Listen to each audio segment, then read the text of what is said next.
Salut tout le monde, bienvenue à la parole.tv. Ici, on enseigne la parole de Dieu, on lit la parole de Dieu et on élève la parole de Dieu. Jésus-Christ qui s'est fait chair et qui est venu sur terre et qui a donné sa vie afin que quiconque ne périsse mais ait la vie éternelle. C'est en lui notre espérance, c'est en lui qu'on élève la voix et c'est vers lui aujourd'hui qu'on lui demande des conseils, on lui demande de nous corriger, nous enseigner sa parole et nous montrer la vérité et nous montrer à discerner entre le mal et le bien. Amen. Alors, aujourd'hui, nous sommes dans Matthieu, chapitre 19, verset 1. Commençons sans plus tarder. Lorsque Jésus est fini de prononcer ces paroles, il quitta la Galilée et alla dans le territoire de la Judée. De l'autre côté du Jourdain, de grandes foules le suivirent et il la guérit. Et là, il guérit les malades. Amen. Jésus, partout où il allait, il y avait des grandes foules qui le suivaient. Et ils étaient tous guéris.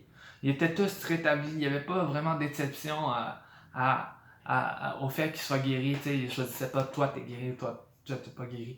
T'sais, quand on va vers Jésus-Christ, qu'on amène la foule vers Jésus-Christ aussi, même si tu as beaucoup de gens qui te suivent, emmène-les vers Jésus-Christ et c'est lui qui va les guérir. C'est pas toi, c'est pas nous. Il faut pas s'enfler d'orgueil.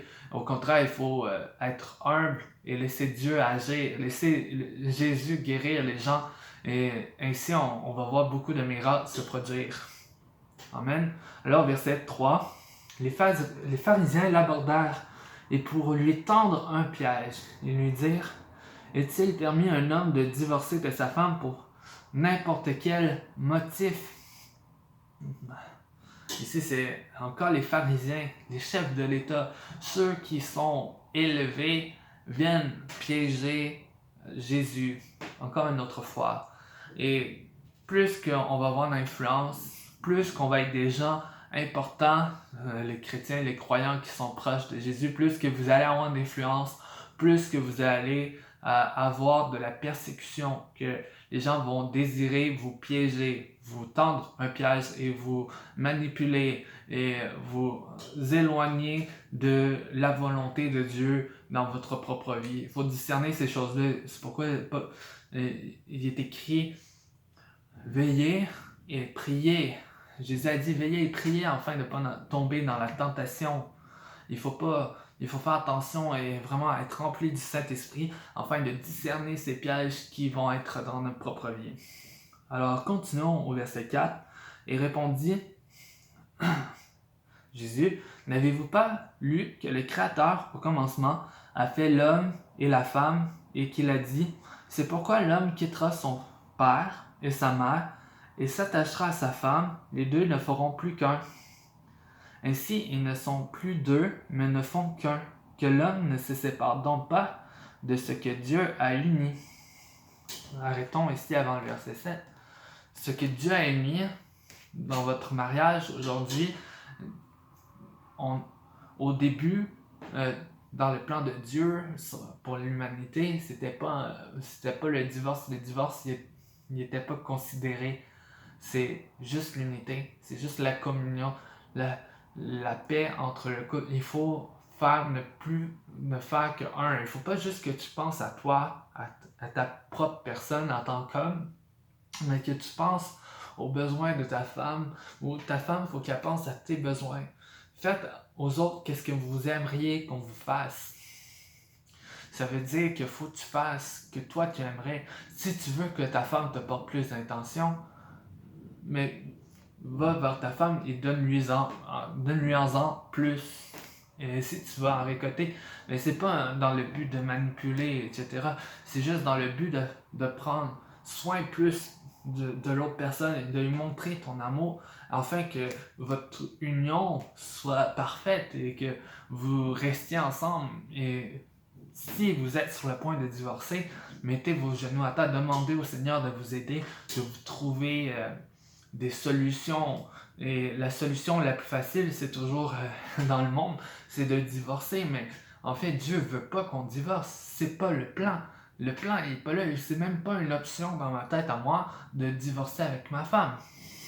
Au contraire, je vais tout faire pour pas divorcer et je vais donner de l'effort et je vais semer mon temps et mes efforts pour aider ma femme. Amen. Et ainsi, ça doit être pour vous aussi. Alors, continuons au verset 7. Pourquoi donc lui dire-t-il, Moïse a-t-il prescrit de donner une lettre de divorce à la femme lorsqu'on l'en renvoie?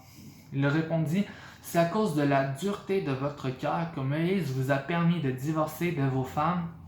Au commencement, ce n'était pas le cas. Mais je vous le dis, celui qui renvoie sa femme sauf pour cause d'infidélité et qui en épouse une autre commet un adultère. Et celui qui épouse une femme divorcée commet un adultère. Alors, ici, qu'est-ce qui est intéressant? Pourquoi tu as des désirs envers une autre femme? Pourquoi tu regardes d'autres femmes? Il ne faut même pas créer d'occasion de chute. Il ne faut pas y aller voir des amis filles tout seul, tandis que ta femme est à la maison puis elle t'attend. Tu sais, ça a pas... En tant que chrétien, il faut s'éloigner de leur tentation, il faut s'éloigner de ces mauvaises choses. Pourquoi cet homme-là veut divorcer pour aller avec une autre femme, selon vous? C'est parce qu'il a créé des émotions, c'est qu'il a créé des liens, qu'il a créé une amitié. Et c'est à travers cette amitié-là qu'il s'est détaché de sa propre femme, de son amitié avec sa femme. Alors, il faut faire attention à ces liens-là que nous créons avec d'autres individus. Et si tu veux voir une amie fille, c'est vraiment... il faut faire attention.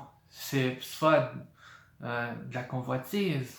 Il faut éviter la convoitise et en parler à ta femme et lui dire « Ah, mais tu sais, si une amie fille vient me voir, mais peut-être si on la voit... Si on se voit tous ensemble, c'est peut-être moins pire aussi. » Vous comprenez? Alors, au verset 10, ses disciples lui disent « Si telle est la condition de l'homme vis-à-vis de la femme, il vaut mieux de ne pas se marier. » Il leur répondit « Tous ne comprennent pas cette parole, mais seulement ceux à qui cela est donné. En effet, il y a des eunuques qui le sont dès le ventre de leur mère, d'autres le sont devenus par les hommes. Il y en a qui sont faits eux-mêmes eunuques à cause du royaume des cieux. Que celui qui peut comprendre comprenne. » Ici, ceux qui...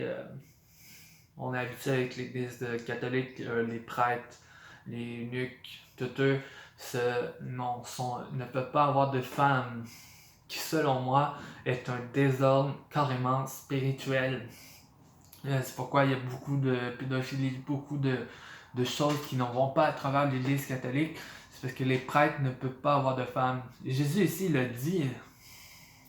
Tous ne comprennent pas cette parole, mais seulement ceux à qui cela a été donné. Ceux qui ont des femmes peuvent enseigner la parole de Dieu. Il n'y a pas de problème là-dedans. Mais ceux qui se font eunuques par la volonté des hommes, ils sont pas inspirés de l'esprit pour le faire. Ils ne sont pas inspirés de Dieu pour le faire. Et c'est une volonté carrément charnelle. Tandis que Dieu voulait que tu aies une femme. Mais toi, tu te dis, mais moi, j'aurai jamais de relation sexuelle. Cela, je vous le dis, est mal selon le cœur de Dieu.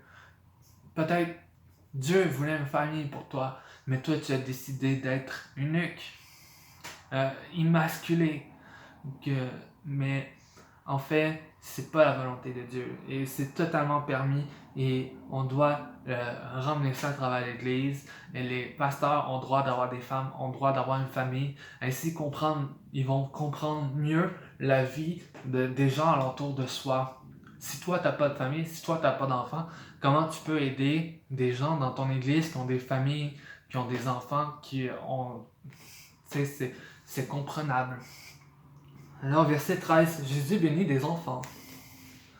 Alors les gens lui emmenèrent des petits enfants afin qu'il pose les mains sur eux et prie pour eux. Mais les disciples lui dirent des reproches. Jésus dit, laissez les petits enfants, ne les empêchez pas de venir à moi, car le royaume des cieux est pour ceux qui leur ressemblent. Il posa les mains sur eux et partit de là. Le royaume des cieux est pour ceux qui leur ressemblent, aux petits enfants. Est-ce que tu ressembles à un petit enfant? Est-ce que tu es devenu un enfant de Dieu Est-ce que tu es passé du royaume des ténèbres à quelqu'un de pas avec Dieu, de quelqu'un avec Dieu? Alors tu vas devenir comme un petit enfant, réapprendre à vivre, réapprendre à goûter, réapprendre à parler, réapprendre à vivre selon le cœur de Dieu.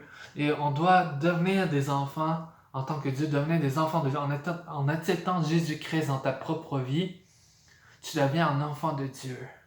Et ainsi, là, tu commences tranquillement à entendre la voix de Dieu et à obéir à l'esprit et à changer, à être transformé et à être renouvelé dans ton esprit. Amen.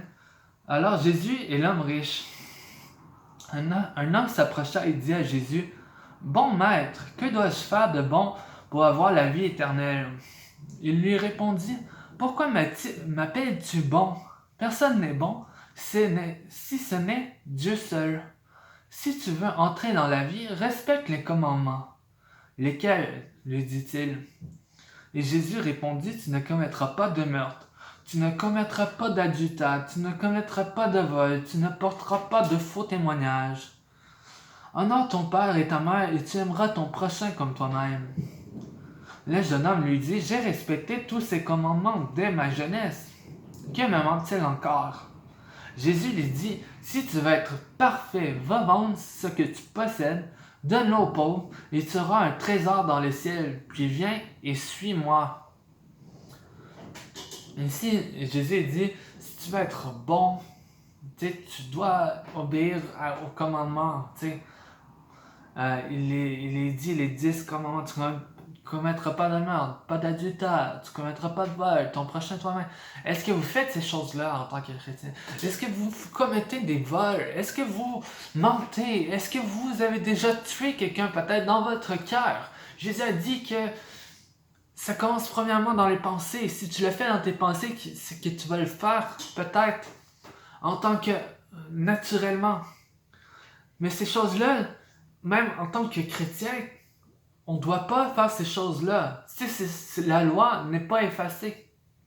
Après ça, il dit, le jeune homme, il dit, qu'est-ce qu'ils me font? Là, Jésus, ok, c'est bon, oui, tu fais tout ça. Peut-être tu obéis à toutes ces choses-là et c'est correct. Tu as une vie de quelqu'un qui vit presque selon le cœur de Dieu. Mais peut-être qu'il te manque quelque chose. C'est de suivre Jésus-Christ. Il dit, vends tout ce que tu as. C'est un jeune homme riche. Il dit, vends tout ce que tu as et suis-moi. Peut-être que tu ne suis pas Jésus-Christ, mais tu vis une vie presque parfaite où tu mens pas, tu voles pas, tu sais, mais ça suffit pas. Ça suffit pas, ces œuvres-là. C'est pas par les œuvres qu'on rentre dans le royaume des cieux, c'est par la foi en Jésus-Christ. Ces choses-là sont bonnes, mais c'est pas ça qui emmène à la vie éternelle. Alors continuons. Lorsqu'il entendit ces paroles, le jeune homme s'en alla, tout triste, car il avait de grands biens. Le jeune homme s'en alla tout triste, parce qu'il y avait des grands biens. Il y avait beaucoup de choses qui peut-être qui t'empêchent d'entrer dans... Mais ces choses-là ne valent pas la peine. Ces choses-là vont périr à travers le temps. Ils vont périr. Tandis que, est-ce que tu veux périr, toi, pour ces choses-là? La vie éternelle, c'est tellement plus grand et Jésus va nous l'expliquer.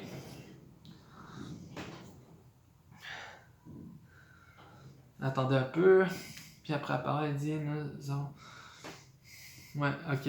Verset 23. Jésus dit à ses disciples, je vous le dis en vérité, il est plus difficile à un riche d'entrer dans le royaume des cieux. Je vous le dis encore, il est plus facile à un chameau de passer par un trou d'aiguille qu'à un riche d'entrer dans le royaume de Dieu. Quand les disciples entendirent cela, ils furent très étonnés et dirent, qui peut donc être sauvé? Jésus les regarda et leur dit, aux hommes cela est impossible, mais à Dieu tout est possible. Aux hommes, parce qu'avant les hommes riches, à travers la culture juive, les hommes riches étaient comme des hommes de Dieu, des hommes bénis, que Dieu a bénis, qui a fait en sorte qu'il leur manque absolument rien.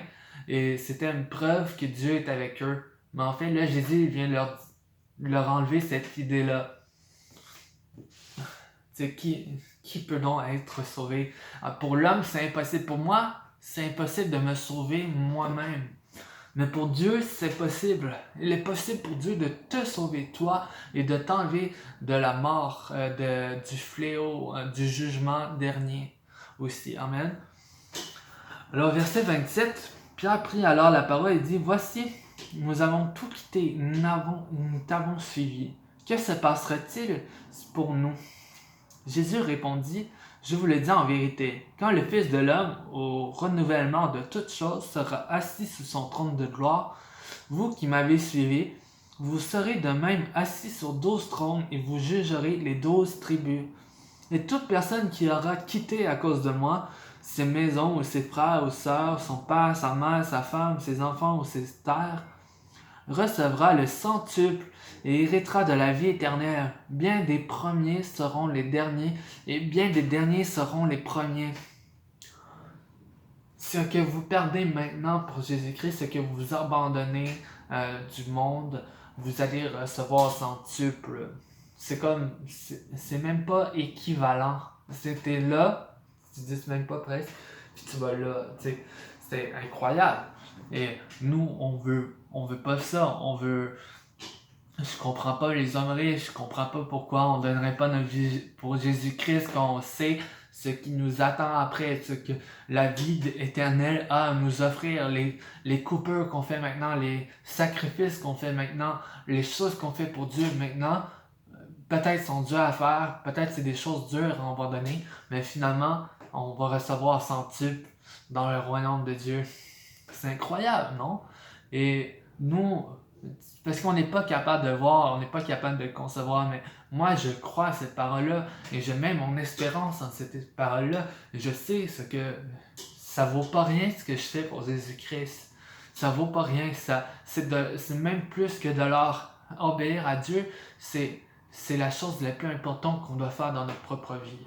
Amen. Voilà ce qui est tout pour le chapitre 19. On se revoit bientôt pour le chapitre 20. Au revoir.